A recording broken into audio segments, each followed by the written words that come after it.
Olá, boa noite, sejam bem-vindos. Estamos iniciando a entrevista coletiva de hoje. Olha, meus amigos, hoje nós vamos falar sobre saúde, saúde pública. E você que é nosso ouvinte, está acostumado com a entrevista coletiva, sabe, toda eleição para prefeito, governador, presidente da República é sempre a mesma coisa. A saúde da população é o carro-chefe da campanha. E por que é sempre a saúde? Porque nunca é resolvida. Se dia que ela fosse resolvida, não seria mais carro-chefe de campanha de ninguém. A mesma coisa acontece aqui em Campinas. Estamos com uma nova gestão, um novo prefeito, um novo secretário de saúde, e ele vai nos contar das dificuldades e dos problemas para tentar conviver com a falta de verba, a falta de condições para poder atender a população. Vamos conversar com o secretário de saúde de Campinas, doutor Carbino de Souza. Boa noite, secretário. Tudo bem? Tudo bem, tudo ótimo. Está tudo bem com a saúde do senhor? Muito bem. Então tá bom. Zezé de Lima, boa noite, Zezé. Boa noite, Zé. Secretário, boa noite. Zezé, sua primeira pergunta ao secretário Carbino, por favor. Secretário, a gente tem ouvido bastante o Conselho de Saúde, feito muita matéria acerca das questões envolvendo a área aqui em Campinas. E, para a gente, existem dois problemas. A ruptura do convênio com o Cândido Ferreira, que refletiu aí numa redução da mão de obra disponível para o sistema de saúde, e também a falta de leitos. São duas questões, a nosso ver, distintas. É isso mesmo? É assim que está a saúde de Campinas? São esses os gargalos? Eu acho que esses são os dois mais importantes problemas. Você captou muito bem. O problema do Cândido Ferreira foi uma utilização inadequada de mão de obra privada, sem concurso público, e que desembocou na determinação do Ministério Público do Estado numa irregularidade do convênio. Esse convênio chegou a ter 1.700 pessoas contratadas. Nem todas contratadas para a saúde, isso que precisa ficar claro.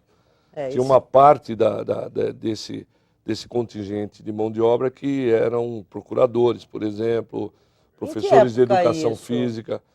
O convênio da saúde e da família, ela começou em 2001. De 2001 a 2005, se chegou a ter cerca de 400 pessoas nesse convênio. A partir de 2005, esse convênio chegou a ter 1.700 pessoas.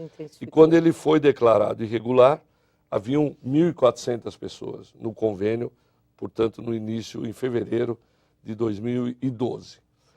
Houve um movimento do governo anterior que demitiu cerca de 700 pessoas e sobraram 700 pessoas para esse ano de 2013. Então, nós tivemos que fazer, nesse começo de ano, uma reposição. Nós não repusemos 700 porque haviam 91 pessoas que não eram da saúde, então nós tiramos fora. Então, sobraram cerca de 600 pessoas.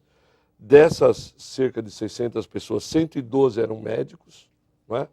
Portanto, aproximadamente 500 pessoas, 500 profissionais de saúde não médicos e 112 médicos, e nós tivemos que fazer essa troca através de concursos públicos e através de chamadas públicas. Isso é um desafio. Qualquer empresa, se você tiver uma empresa automobilística, se tiver qualquer indústria, trocar 700 pessoas numa tacada só é muito difícil. E foi uma opção política do prefeito, uma opção política desse secretário, não pedir a prorrogação do convênio. O convênio era um convênio morto, irregular, e se a gente prorrogasse esse convênio, simplesmente nós iríamos alongar a via crucis do convênio, vamos dizer assim, e iríamos trazer para a nossa administração o problema de um convênio gravemente irregular, que ainda, na minha visão, vai se alongar ao longo de muitos anos, talvez décadas, no sentido de saneamento definitivo. Já que do sistema, o senhor disse? Esse convênio, ele hoje está dentro de uma ação civil pública e ele vai se alongar durante muito tempo. Então, foi uma opção política não trazer isso. Então, o senhor já repôs quanto desses 700 aí? Nós já repusemos cerca de 510, 520 aproximadamente. Nós repusemos 125 médicos, através de um contrato temporário, através de seleção pública, e repusemos cerca de 440 funcionários de outras categorias. Faltam 118. e depois repor nesse momento. Contratando pela administração direta. Isso. Secretaria de Saúde contrata. Exatamente. A administração direta, concurso público, profissionais estatutários, no caso de todas as categorias. E agora, no dia 5 de maio, nós fizemos um grande concurso, né, para outras categorias, inclusive para médicos, para 248 médicos, de 20 categorias, de 20 especialidades, melhor dizendo.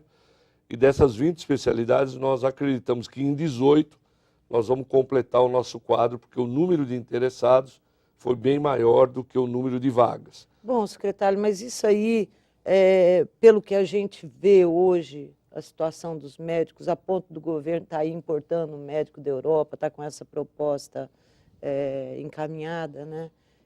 Não significa muita coisa. Se contratar 200 médicos, daqui 2 meses você pode estar com 50 menos e as lacunas aí de novo para serem preenchidas. A ideia o senhor concorda com a importação de médico?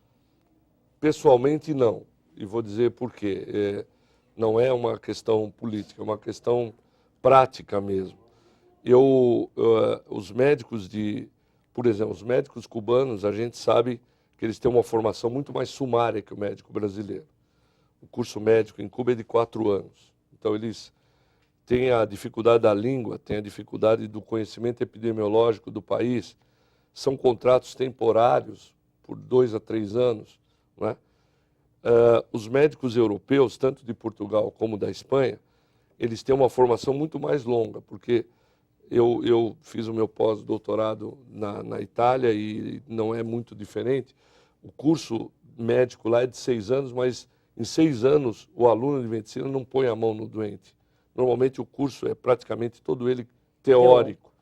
Então o treinamento prático, o treinamento de habilidades, etc., é feito todo no programa de residência médica, nos estágios que sucedem à formação. Então são profissionais provavelmente de formação em 10, 11 anos, portanto profissionais muito, muito caros, vamos dizer, para que você possa trazer para o país. De qualquer maneira, eu acho que o que você está colocando e que é importante é que a questão do trabalho médico no Brasil está na pauta hoje.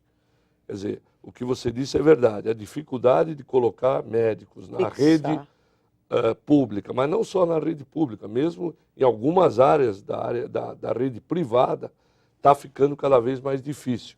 Hoje você tem muitas áreas da saúde, como o programa de saúde da família, hoje, muito pouco médico se interessa em fazer saúde da família. Pediatria teve uma grave redução, várias cadeiras clínicas, a minha cadeira, por exemplo, de hematologia, nós temos hoje um absenteísmo de mais de 50%.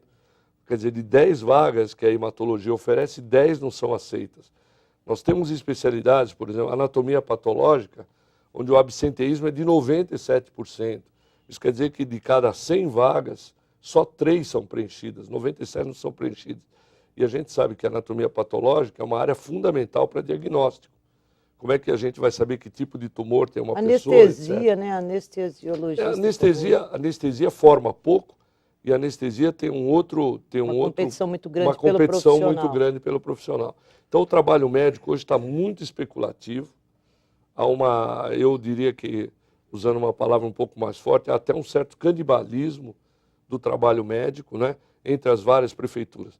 Qual é a solução? Eu não sei exatamente qual é a solução, mas eu acho que o país deveria ousar e fazer da carreira do médico uma carreira de Estado, como é a carreira de juiz, como é a carreira de promotor, de delegado. A minha carreira do magistério superior, por exemplo, é uma carreira de Estado. A pessoa sabe como entra, como progride. Mas então, doutor, veja bem, o senhor é contra a importação desses médicos. Só que nós não temos médicos. O senhor acabou de dar exemplos aí dramáticos, né? Outros exemplos são de que enfermeiras atendem pacientes em alguns postos de saúde, e que já que o contrato é temporário, porque para fazer essa ideia que o senhor está colocando aí, que eu acho boa, transformar o médico numa carreira, isso demora anos para criarmos novos médicos. E esse contrato com esse pessoal importado é de 3 anos. Pelo menos a gente ganha um fôlego com alguma qualidade, enquanto preparamos qualquer outra providência interna. Por isso é que, embora com restrições, eu ainda acho louvável a ideia de se trazer médicos de fora. Mas é o seguinte, 6 mil médicos, como está colocado, é uma fração de 1%. É uma fração de 1%. Da necessidade. O que quer dizer que, provavelmente, nós não vamos resolver o problema. Vamos imaginar que dê tudo certo, que a gente traga os 6 mil médicos e que aloque em regiões mais remotas do país. O duro é isso, esses médicos vêm ainda e é para a região remota. Não Quer dizer, a gente aqui continua a pé. Não é o problema nosso, nós não temos falta de médicos. Se a gente pegar a quantidade de médicos pela nossa população, ela é um número quase ideal. Eu diria aqui em Campinas e região, no estado de São Paulo. Tá. Em outros estados, como Paraná, Rio Grande do Sul, Rio de Janeiro, também é assim. Uhum. Então, o problema hoje é a empregabilidade do médico. Hoje, o médico tem uma empregabilidade tão fácil, tão alta, que há uma especulação de mercado. Não é?